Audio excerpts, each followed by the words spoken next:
Olá, estamos chegando com o Câmara Repórter segunda edição nesta terça-feira, 24 de março. Veja os nossos destaques. A audiência pública debate o preço dos combustíveis em Natal. Em sessão ordinária, vereadores aprovam um projeto que dispõe sobre a obrigatoriedade das escolas públicas do município terem pelo menos 10% dos livros de escritores potiguares nas bibliotecas. Prefeitura do Natal convoca professores e educadores aprovados em processo seletivo. Com foco na Semana Santa, Mercado do Peixe passa por manutenção e melhorias na infraestrutura. E aqui no estúdio a gente vai continuar falando sobre o reajuste do preço dos combustíveis em uma entrevista com Maxwell Flor, presidente do Sindicato de Postos Revendedores de Combustíveis, o Sindipostos. Ele explica pra gente como é que é feita a composição de preços, tanto da gasolina quanto do diesel aqui no estado. Então vem com a gente, o Câmara Repórter, segunda edição, está no ar.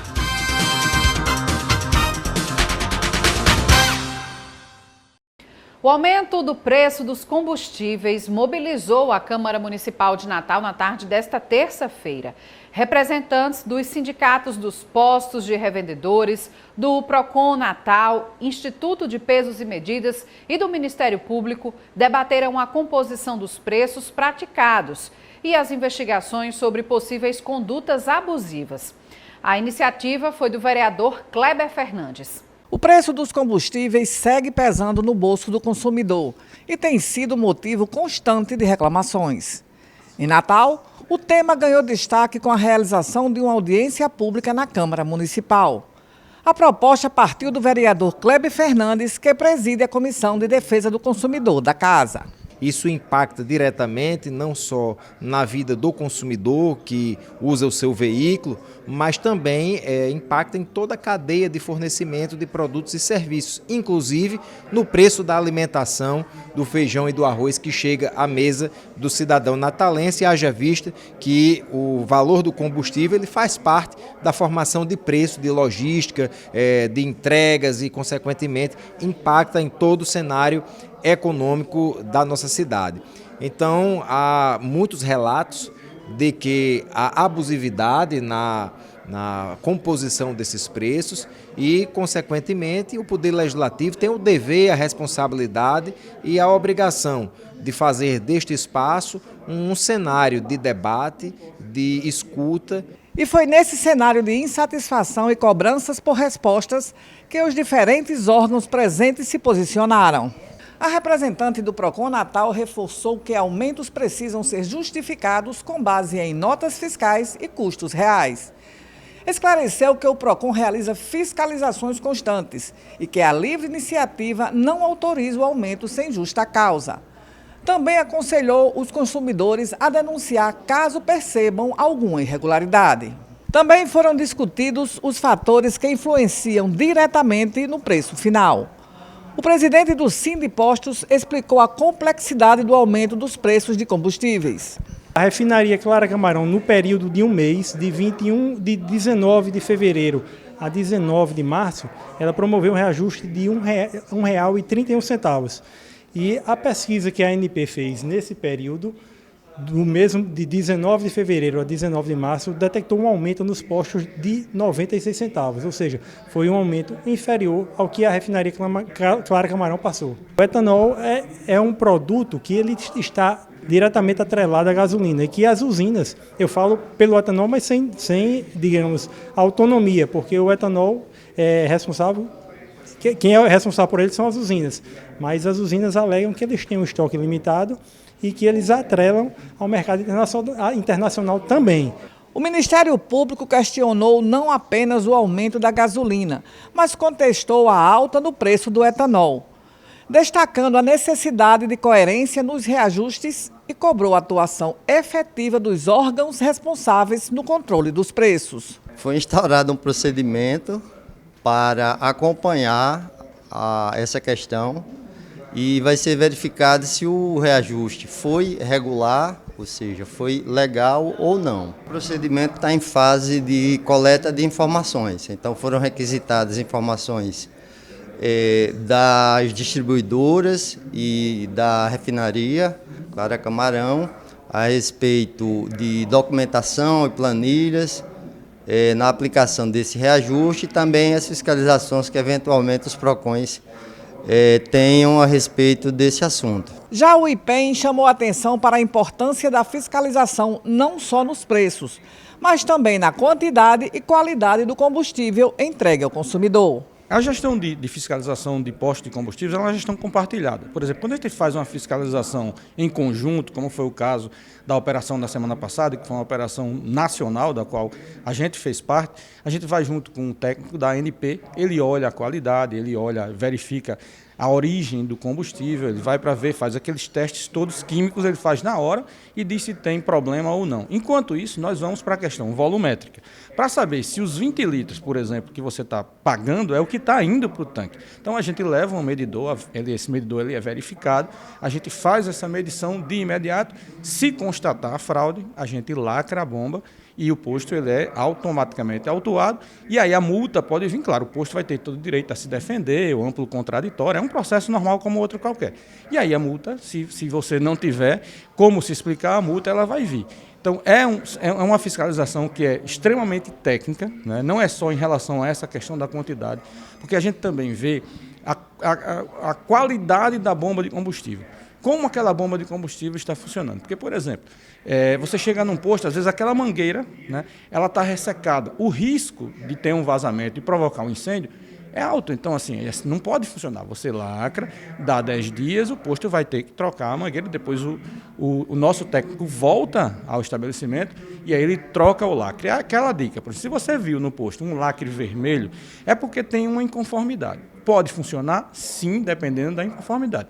Tipo isso, você tem 10 dias para trocar uma mangueira, você deixa o lacre vermelho e o posto tem 10 dias para trocar aquela mangueira. A gente volta. Se não tiver trocado, aí é outra situação, né? Nós lamentamos muito a ausência injustificada dos representantes da refinaria Clara Camarão, também dos representantes das distribuidoras de postos de combustíveis, e aqui na fala do representante do Sindicato dos Postos ficou muito claro de que os repasses que estão sendo feitos entre refinaria e distribuidora estão sendo superiores aos repasses que estão sendo feitos por parte dos postos de combustíveis ao consumidor final. De maneira que todo o relato hoje aqui apresentado pelas instituições e representantes dos postos será lavrado em ata oficial desta comissão, encaminhada ao Ministério Público e que inclusive está presente a esta sessão, e vamos também fazer ofícios requisitando informações e comprovações para a refinaria Clara Camarão e também para as distribuidoras de combustíveis que atuam e fornecem combustível para os postos aqui de Natal. E ainda nessa edição eu volto aqui a conversar sobre o assunto com o presidente do Sindicato dos Postos, Maxwell Flor. A instalação de grades de proteção nos viadutos e passarelas de Natal foi um dos projetos de lei aprovados durante a sessão ordinária desta terça-feira aqui na Câmara Municipal. Um dos projetos aprovados na sessão ordinária desta terça obriga a colocação de grades laterais e superiores, tipo gaiola de proteção, nas passarelas de pedestres e viadutos da cidade. A proposta, aprovada em segunda discussão, pertence ao vereador Kleber Fernandes. Nós sabemos que a saúde mental tem impactado diretamente a população em todo o mundo, e isso tem repercutido diariamente na sociedade com ações trágicas. Nós tivemos, num passado recente, um suicídio, né, ali no entorno do shopping Midway Mall, e a nossa pretensão, diante de todos esses fatos ocorridos, é buscar prevenção. Através dessa nossa iniciativa legislativa, projeto de lei que institui a obrigatoriedade da colocação de grades, né, nas passarelas, em locais onde há um fluxo de transeuntes e que, consequentemente, podem fazer com que novamente novas tragédias possam acontecer na nossa cidade. Também em segunda discussão foi aprovado o projeto que institui a obrigatoriedade de no mínimo 10% dos livros disponíveis nas bibliotecas das escolas do município para escritores potiguares. A matéria pertence à vereadora Samanda Alves. Parece até um projeto simples, né, que é garantir que nas bibliotecas da Rede Municipal de Ensino tenha 10% no mínimo de obras de autores potiguares, né? Mas é necessário porque a gente não tem essa garantia hoje e a gente sabe do esforço que nós temos aqui, de diversos autores importantes que se debruçam, né? E também das nossas crianças, nossos estudantes tomarem conhecimento das obras dos nossos autores potiguares. Por isso é o nosso projeto, ainda é pouco, 10%, mas a gente precisa iniciar, né, essa cultura da leitura dos autores potiguares nas escolas municipais de Natal. Em primeira discussão foi aprovado o projeto do vereador Daniel Rindal, que dispõe sobre a implantação de medidas de segurança nas secretarias e órgãos da administração pública municipal. Hoje é muito fácil entrar numa secretaria, é muito fácil entrar em qualquer órgão público municipal sem a devida identificação. Nós sabemos, a gente tem ouvido inúmeras as situações que ocorreram no Brasil e a gente precisa que os nossos órgãos, nossos servidores, as pessoas que acompanham o dia a dia de uma secretaria tenham a mínima segurança. Por isso que a gente leva esse projeto hoje para aprovação e posteriormente à sanção do prefeito, para que as nossas secretarias tenham mais segurança, os nossos servidores possam trabalhar com mais tranquilidade no dia a dia diário. Ainda na sessão, em primeira discussão, foi aprovado o projeto que institui a política municipal Natal Cidade Criativa, que tem o objetivo de fomentar a economia local. O projeto pertence ao vereador Chagas Catarino. Fomentar um projeto muito importante, que é pedindo para fomentar as economias inovadora como artesanato, moda, feiras livres, tudo isso a gente precisa renovar, fomentar essas áreas de comércio que é muito importante para a cidade. O Conselho Gestor do Minha Casa Minha Vida ampliou o teto de renda para participar do programa de até R$ 13 mil, elevando também o valor dos imóveis atendidos.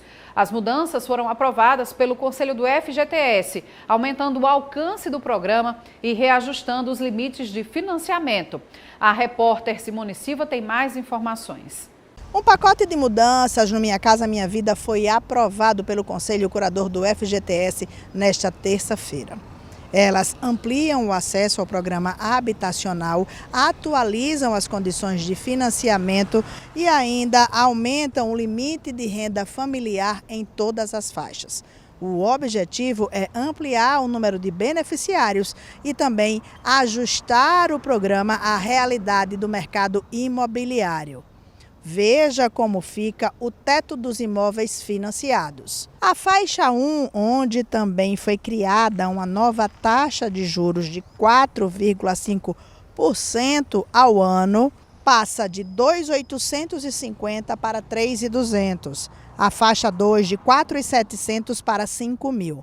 A faixa 3 de R$ 8.600 para R$ 9.600. E a faixa 4 de R$ 12.000 para R$ 13.000. Outro ponto importante é o reajuste nos valores máximos dos imóveis que podem ser financiados.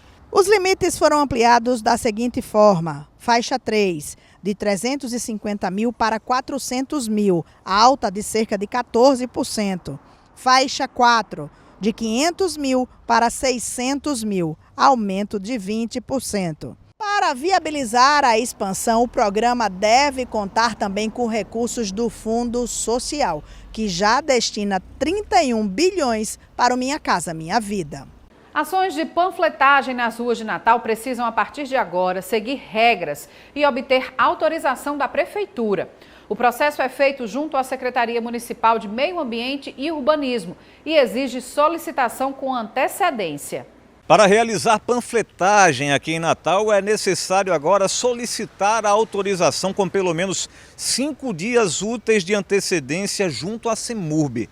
O pedido pode ser feito por pessoa física ou jurídica, mediante preenchimento de requerimento e entrega da documentação exigida. A atividade é permitida apenas em semáforos de avenidas com limite de até 3 pessoas por ponto. A distribuição fora desses locais ou em descumprimento das regras pode resultar em penalidades. As normas são as mesmas para toda a cidade e estão baseadas no Decreto Municipal número 4.621. O tempo de análise dos pedidos varia de acordo com a demanda. Mais informações sobre o processo de solicitação para panfletagem podem ser obtidas na central de atendimento da CEMURB. Anote aí o telefone, é o 3216-6497. E veja no próximo bloco, Prefeitura de Natal publica convocação de professores temporários. E ainda, você vai conhecer um projeto social que valoriza a importância das amizades e da inclusão no combate à solidão das pessoas com síndrome de Down. Nós voltamos em instantes, não saia daí. Essa é a Melinda, 5 aninhos, estuda, adora se arrumar, cuidar dos animais e sonha em ser bailarina. Mas há algum tempo, ela foi diagnosticada com câncer dos tecidos moles. Os principais sinais: caroço em qualquer parte do corpo, secreção purulenta no ouvido e olho saltado. Procure o médico e não esquece da Melinda, porque o diagnóstico precoce faz histórias. Casa Durval Paiva, 30 anos.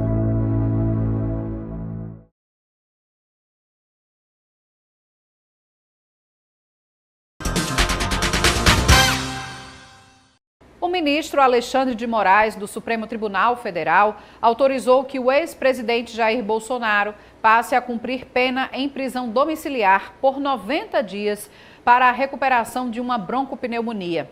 Após este período, os requisitos para que Bolsonaro permaneça ou não em prisão domiciliar serão reanalisados. O ex-presidente foi condenado a 27 anos e 3 meses de prisão por tentativa de golpe de Estado até ser internado. Ele cumpriu 119 dias de prisão, menos de 1% da pena. O governo federal convocou mais de 1.800 candidatos aprovados em vagas remanescentes do concurso nacional unificado. A repórter Edesiane Moreno traz mais informações. O Ministério da Gestão e Inovação em Serviços Públicos convocou 1.860 candidatos para vagas remanescentes da primeira edição do Concurso Público Nacional Unificado, realizado em 2024. As vagas ainda não preenchidas equivalem a 21% do total das 8.573 vagas ofertadas no certame CNU-1. Considerando tanto as vagas originalmente previstas em edital, que são 6.640, quanto aquelas autorizadas posteriormente. As vagas remanescentes do chamado Enem dos concursos abrangem 131 cargos em diversos órgãos federais. Para conferir os nomes dos candidatos aprovados que se encontram em lista de espera do CNU para contratação temporária de pessoal, acesse o site do Diário Oficial da União. E a Prefeitura de Natal convocou candidatos aprovados em um processo seletivo para a contratação temporária de professores e educadores infantis da rede municipal. A publicação foi feita no Diário Oficial desta terça-feira. A convocação foi publicada pela Secretaria Municipal de Educação de Natal e faz parte do processo seletivo simplificado destinado à contratação temporária para atender às demandas das escolas municipais. Foram convocados profissionais das áreas de educação infantil, anos iniciais e também professores de disciplinas como educação física, história, geografia, inglês, língua portuguesa, matemática e ciências da natureza. Os candidatos têm prazo máximo de 30 dias a partir da publicação para fazer a assinatura do contrato. O processo inclui agendamento prévio para a entrega da documentação no setor de recursos humanos da Secretaria de Educação, que funciona na Ladeira do Sol, no bairro de Areia Preta, em Natal. Os convocados devem apresentar os documentos pessoais, comprovação de formação acadêmica e os exames médicos exigidos no edital. Segundo a Secretaria, não haverá prorrogação do prazo. Depois de passar por obras de manutenção neste último fim de semana, o mercado do peixe no bairro das Rocas se prepara para a Semana Santa. A nossa equipe esteve no local nesta manhã para conferir como está a infraestrutura e o preço do pescado. O pizzaiolo Francisco de Assis Santana estava no mercado do peixe na manhã desta terça-feira. Ele explicou o que costuma verificar na hora de comprar um pescado para garantir que esteja fresco. Eu tenho que ver a guerra do peixe, eu tenho que conhecer a pessoa, é melhor ainda porque ele vai me orientar, vai colaborar comigo aqui. Eu quero peixe com guerra vermelha. Fui criado aqui. Você que é um dentão, a cioba, né? Convinha 28 boxes e uma grande variedade de pescados, o mercado do peixe funciona de segunda a sábado, de 6 da manhã às 6 da tarde e aos domingos, das 6 da manhã ao meio-dia. Há poucos dias da Semana Santa, um dos períodos de maior procura pelo pescado, o mercado do peixe intensifica a preparação para receber os consumidores, com intervenções na estrutura, além de serviços de manutenção e organização do espaço. Desde nos últimos 15 dias a gente iniciou esse processo de pequenos ajustes, né? Como a reforma na parte hidráulica, a parte elétrica, troca de ventiladores, né? Retoques de pintura, né? Conserto de vazamento em banheiro, troca de tampa, essas coisas para deixar o mercado do peixe ainda mais acolhedor, ainda mais bonito. Não foram muitos ajustes, até porque desde o ano passado a gente já vinha fazendo fizemos uma reforma um pouco maior nele, né? E agora realmente precisou apenas de retoques, né? Que a gente está encerrando nessa semana que antecede a Semana do Peixe. Segundo o permissionário Lúcio Rodrigues, que atua há 45 anos no mercado de pescados, a procura para a Semana Santa já começou. Ele destaca principalmente os peixes vermelhos, como robalo, badejo e cioba. Aqui o natalense ele consome todo tipo de peixe. O peixe mais vendável é o peixe vermelho, né? Tudo bem, mas todo tipo de peixe é bom. Então, novo e gordo é a melhor qualidade que tem no mar. Quando não tem um, vende outro, vende outro, vende outro, vende robalo, vende badejo, né? A cioba, a arabaiana. Lúcio explica quais são os cuidados necessários para garantir que o pescado esteja fresco e tenha qualidade, destacando que os produtos comercializados no mercado são frescos e seguros. Pesquisar os olhos do peixe, as escamas, o brilho do peixe, a qualidade do peixe. A ideia é comprar o peixe natura, né? Que é um peixe novo, peixe de qualidade. É o que nós temos aqui. Nós não industrializamos 3, 4 meses de armazenamento, não. É chegando e vendendo, chegando e vendendo. Se tiver, vende. Se não tiver, não pode vender porque não tem, né? Mas tendo produto, a gente está vendendo. A expectativa é de que as vendas para esse ano sejam compatíveis com as do ano passado, avaliadas de forma positiva tanto pela gestão municipal quanto pelos permissionários. A gente está vendendo bem, né? Todo mundo está vendendo peixe bem, né? Nosso peixe aqui é um peixe natura, não é um peixe industrializado, né? Escutando eles, os permissionários, a expectativa que eles nos passam é de que pelo menos seja igual ao ano passado. Foi muito bom, não é? Então nós já estamos com das 2 câmaras frias que nós temos aqui, nós já estamos com uma praticamente lotada, né, sendo abastecida, e acreditamos que já essa semana, com as compras que eles estão fazendo, que a gente precise já utilizar a 2ª câmara frigorífica. Então essa é a expectativa de repetir o movimento do ano passado, que foi considerado por eles e por a gente da Assessor também como muito bom. E a partir de segunda-feira, a gente tem aí uma programação especial, né? A gente está contando com a parceria com a Funcarte para na quinta e sexta ter uma música ao vivo também aqui na praça. A equipe da Censur vai estar aqui de plantão já a partir de segunda-feira para que tudo ocorra da melhor forma possível e que as pessoas sejam bem acolhidas ao vir do mercado do peixe. O IFRN e a Associação de Pais, Amigos e Pessoas com Deficiência, a APABB, mantêm um projeto de extensão chamado Incluir e Crescer, com aulas que mesclam aprendizado e lazer para pessoas com síndrome de Down. É um projeto que ajuda a combater a solidão das pessoas que nasceram com um cromossomo a mais e promove a verdadeira inclusão, que nasce da amizade. Veja na reportagem de Simone Silva. Eles vão chegando um a um.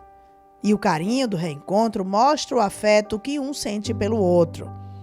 O grupo de jovens e adolescentes se reúne com frequência em programações diversas. O detalhe: todos têm síndrome de Down. Os encontros são uma maneira de combater a solidão. Eles combinam, né, o encontro, né, e normalmente Fredinho e Manu, né, eles têm mais essa desenvoltura, né, de combinar os encontros, falam comigo, né, eu digo que eu sou assessora de imprensa deles, porque ela me passa as informações, e aí, vamos nos encontrar, aí diz o dia, o local, eu faço um cardzinho e coloco no grupo, né, para que as famílias se organizem naquela data, né, para que estejam presentes também, né, porque o encontro sempre é combinado por eles, o local onde vai ser é decidido por eles, o horário, toda a programação é feita por eles. A eles se sentem, né, independentes, né, isso gera neles confiança, né, e estão crescendo para a vida. É tão bom. Eu acho que esses encontros, ele vem para explicar para todo mundo que isso é inclusão, sabe? Isso que é inclusão, mostrando que a gente pode sair, a gente pode se encontrar, a gente pode namorar, a gente pode fazer tudo. Por isso que esse encontro faz a gente sair todo dia. Os encontros casam com o tema Show Solidão, da campanha deste ano, que combate o isolamento de pessoas com síndrome de Down. Mãe de um jovem de 28 anos, Glauciane Santana explica que a solidão surge da exclusão e que são muitos os desafios para este público. Quando a adolescência vai chegando, a gente percebe que outra coisa vem chegando junto, a solidão, né? Os irmãos de idade próxima seguem outro rumo, até porque o amadurecimento intelectual e emocional é outro. O dos colegas que começaram a fase escolar também é outro. E a vida segue. E esse adolescente e jovem fica junto com os pais, né? Então, os encontros, as saídas de fim de semana que nós vemos os nossos outros filhos na idade adulta irem com os seus amigos, eles não acontecem normalmente. Então, muitas vezes, a gente precisa fazer com que esse encontro aconteça, né? E aproveitando essa deixa, né? A gente percebe que é importante incentivar que esses encontros entre os pares sejam incentivados. Para ela, que preside a Associação de Síndrome de Down do RN, faltam políticas públicas eficientes e claras e o entendimento que as crianças com Down crescem e precisam de outros estímulos que garantam direitos, oportunidades e conexões genuínas. Na primeira infância, na fase inicial, a gente tem a impressão que as políticas públicas estão mais bem escritas, mais organizadas, né? Assim, até pelos marcos legais da educação, estão mais estruturados. E está até bem mais fácil o acesso do que quando eu fui mãe de um menino com síndrome de Down quando ele nasceu, né? Hoje eu sou mãe de um adulto com síndrome de Down e as coisas estão mais diferentes, né? Então eu fui passando ao longo do tempo as dificuldades que todas as mães passam.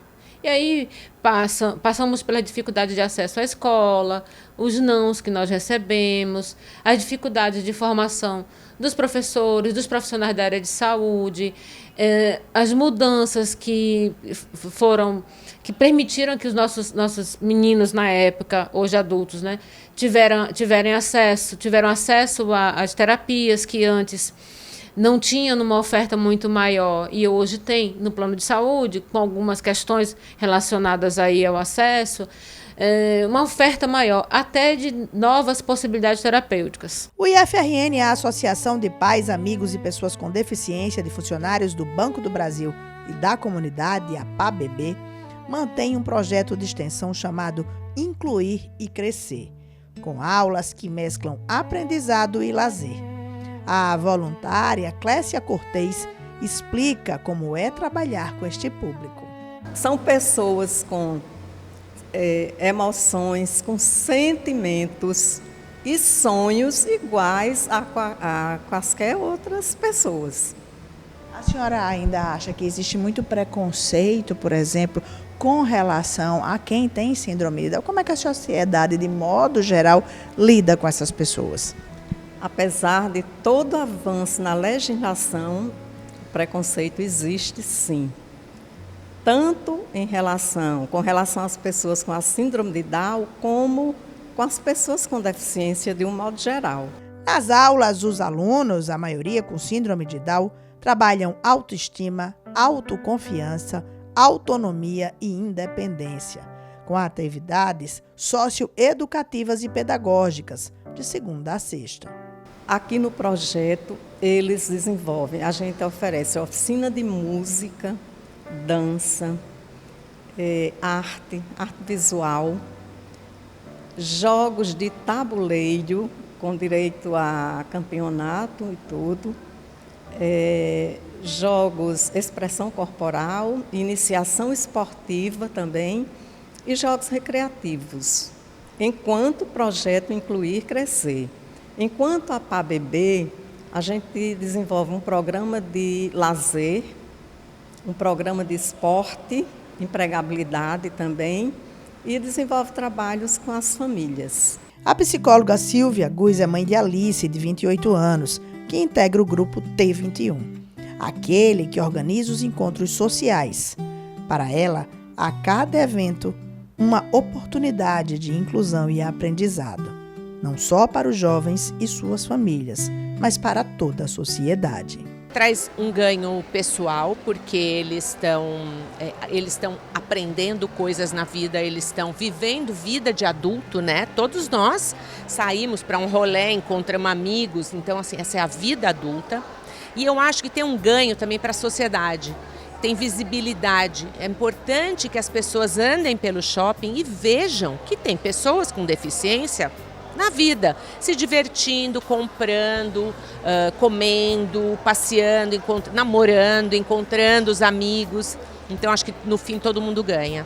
A condição genética causada pela presença de um cromossomo 21 extra e que gera características físicas específicas não torna os jovens e adolescentes com Down tão diferentes.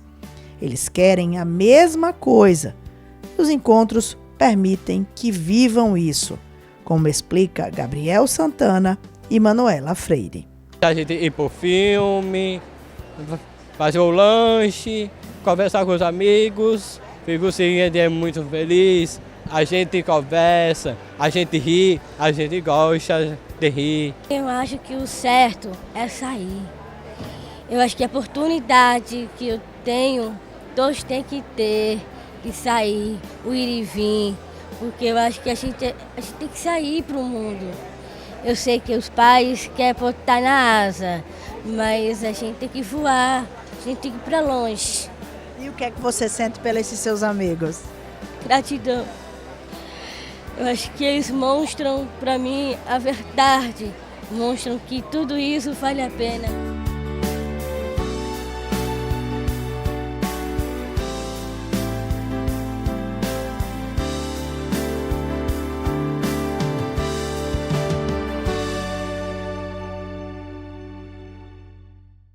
Projeto muito bacana mesmo, que precisa aí ser seguido para a inclusão não só das pessoas com síndrome de Down, mas de qualquer pessoa com deficiência. Até esta quinta-feira, a Câmara Municipal realiza mais uma edição da Feira de Artesanato. São mais de 40 artesãos com trabalhos valorizados pelo Poder Legislativo. A visitação é aberta ao público.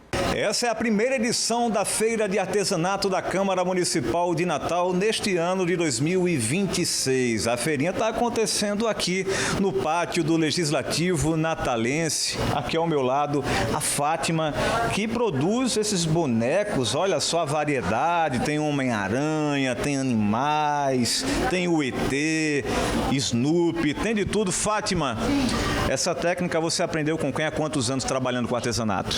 Há 9 anos e eu aprendi, inicialmente eu fui para o YouTube, mas não ficou muito legal. Depois eu fui direto na minha cabeça e funcionou.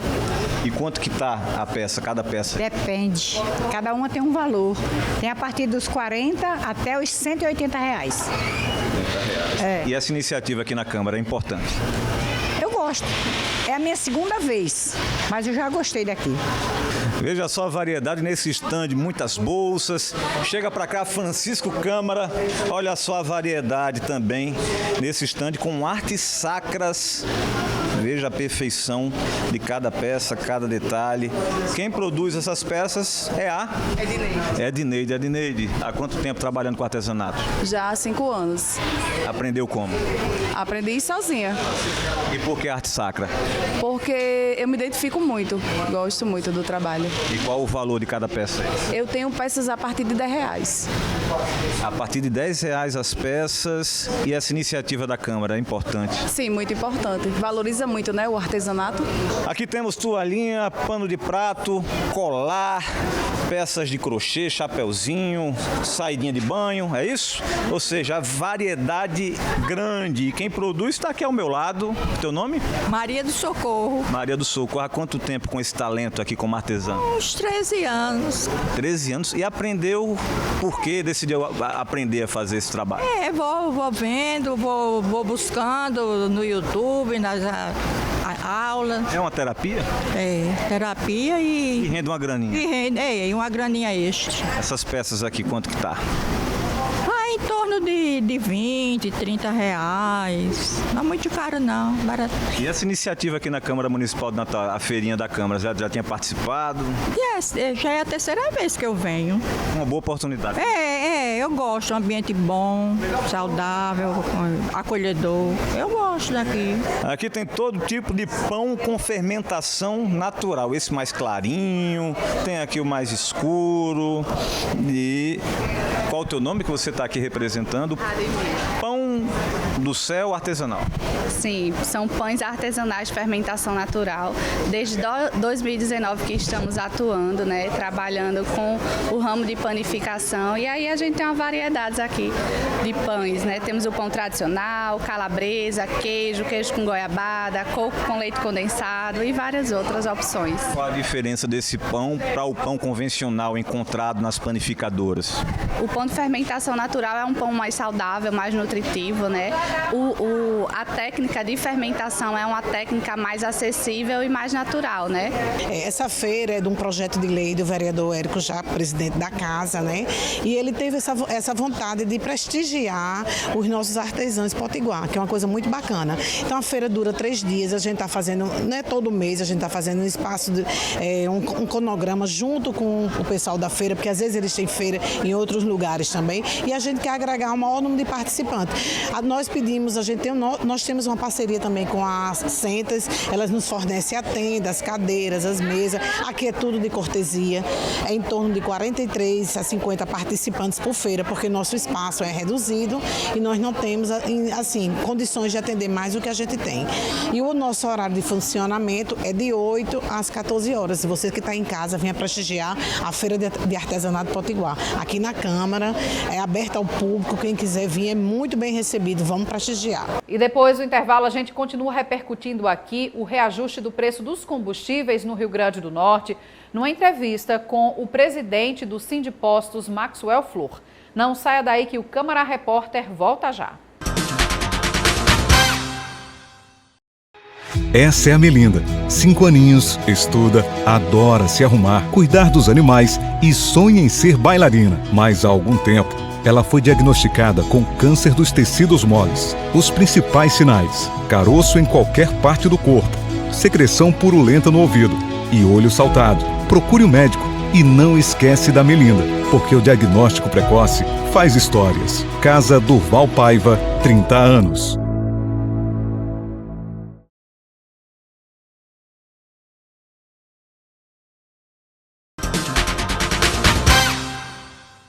Estamos de volta aqui com o Câmara Repórter, voltando a falar sobre o reajuste do preço dos combustíveis aqui no Rio Grande do Norte. E a gente recebe aqui no estúdio Maxwell Flor, que é o presidente do Sindipostos aqui no Rio Grande do Norte, que esteve presente agora à tarde durante a audiência pública realizada aqui na Câmara Municipal, mas repercutindo aqui com a gente, né, toda essa discussão. Seja muito bem-vindo, Maxwell. Obrigado, Larissa. Eu fico à disposição para tirar as dúvidas que ainda restam. Maxwell, dentro dessa composição, assim, só para o consumidor que está assistindo a gente agora, né, os proprietários de veículos preocupados com toda essa situação, né, porque pesa no bolso de todo mundo e repercute no preço do transporte público, no frete, né, de mercadorias. Como é que é composto esse preço dos combustíveis aqui no Rio Grande do Norte? Como é que é essa soma, né, para dar esse preço que as pessoas veem na bomba, nos postos de gasolina? Perfeito. A gasolina, ela começa na refinaria, né, na verdade na extração do petróleo, que é revendido à refinaria. Então, primeiro a gente tem o custo do refino, da refinaria, que hoje vamos exemplificar com a Petrobras. Em seguida vem o custo do etanol, porque em 1 litro de gasolina, hoje a gente tem 30% de etanol em sua composição. E aí nós entramos naquela parte ruim que ninguém quer pagar, mas que faz parte. O ICMS, na gasolina, ele representa R$ 1,57. e os impostos federais, que é o PIS, o COFINS e a CID, que representa também 69 centavos. Além disso, depois desse pacote, a distribuidora é quem faz a venda para os postos. Então, ela compra a gasolina, compra o etanol, junta os dois e vende a gasolina C, que é a que os postos comercializam. Sim. E aí tem o custo do frete também do posto e pegar esse combustível na refinaria. E, além disso, logicamente, a margem de lucro do posto, que é com essa margem que ele vai pagar os seus custos e sobrar o seu também. Com certeza. E no caso do diesel, na verdade, mesmo não havendo essa mistura, por exemplo, com o etanol, como acontece na gasolina, por ele ser um óleo praticamente mais bruto, não é isso? Não, mas, por isso que é maior, não, mais caro o preço até do diesel? Pois é, mas em compensação, o diesel, ele tem a adição do biodiesel. Sim. Hoje, no litro do diesel, temos 15% do biodiesel, que é, teoricamente, um combustível mais limpo, que foi criado como incentivo para a agricultura familiar, Sim. mas que na prática não funcionou, porque só se viu para as grandes empresas, e também por ele ser menos poluente, mas ele tem um custo, até antes da guerra, um custo acima do preço do diesel comum. Então, né, até uma discussão que se fala em até exemplo do etanol na gasolina, se aumentar o percentual do biocombustível, né, do biodiesel, na composição do diesel mesmo, não resolveria, ou, por exemplo, não ajudaria essa questão. Hoje a preocupação é mais técnica, questão de qualidade, porque desde quando era 13%, os motores já apresentavam problemas. Sim. Hoje a gente está com 15%, o governo deveria já ter aumentado para 16% e travou, porque entende que ainda não está maduro. Mas com essa guerra já está trazendo a possibilidade de subir até 25%. Maxwell, também a gente acompanhou ao longo da semana passada, né, enfim, na medida em que esses reajustes anunciados pelo sindicato, por exemplo, aqui no Rio Grande do Norte, mas que está, enfim, acontecendo em todo o país, não é uma realidade só daqui. O governo federal está preocupado também com essa situação do ponto de vista da economia do país, estuda a questão de pacotes para a isenção de impostos federais, uma tentativa de diálogo com os estados para a redução do ICMS. Isso, se adotado, se concretizado, pode realmente reverter em uma redução no preço para o consumidor? Pois seria, dentro desses itens que eu lhe falei, o mais viável de se mexer atualmente, porque a refinaria tem seu custo, a distribuidora tem seu custo, o posto também tem seu custo e ninguém vai poder mexer em sua margem, porque senão não paga suas contas. Então a gente precisaria do governo, tanto o federal quanto o estadual, para reduzir esses tributos nesse momento crítico. E aí recompor sua margem, seus valores, quando esse cenário acabasse. Maxwell, a gente sabe também que no nível nacional, semana passada, a ANP acionou o CAD para fazer a averiguação desses reajustes que estão acontecendo nos estados, e o Rio Grande do Norte é um deles, na questão dessa composição dos preços, né? O que é que o sindicato tem a dizer sobre isso em relação, por exemplo, à nossa realidade do fornecimento, de onde é que vem o petróleo, né? A matéria-prima para abastecimento dos postos aqui no estado? Na verdade, sim, os postos estão sendo castigados, eu diria, o termo seria esse, com tanta fiscalização. E não que eu seja contra, pelo contrário, eu acho que os excessos devem ser procurados e coibidos, mas os holofotes estão no lugar errado. A gente sabe que a origem desses aumentos está lá no refino, na distribuição, e não nos postos, porque o posto é o último elo da cadeia. O posto ele já recebe a formação de preço quase que completamente feita. Ele vai trabalhar ali com suas margens de 10%, 15%, dependendo da praça. Então, não tem muito como mexer no preço final. Entendi. Dentro dessas fiscalizações que estão ocorrendo, inclusive do PROCON estadual, para além do PROCON Natal, que esteve presente nesta terça-feira aqui na Câmara, durante o debate que o senhor participou, o PROCON ele averigou, por exemplo, que em alguns postos houve também, para além da elevação da gasolina e do diesel, né, que é muito impulsionado por essa questão econômica, né, da guerra no Oriente Médio, mas, por exemplo, uma elevação no preço do etanol, que aí em compensação também encarece, ajuda a contribuir nessa questão do encarecimento da gasolina. O que é que explica nesse cenário para postos até que foram autuados administrativamente? Tem algo que explique um reajuste de etanol que, num momento como esse, poderia ser até um combustível alternativo, mais atrativo para o consumidor? Isso, mas o etanol ele está atrelado muito com a gasolina também e a questão da safra.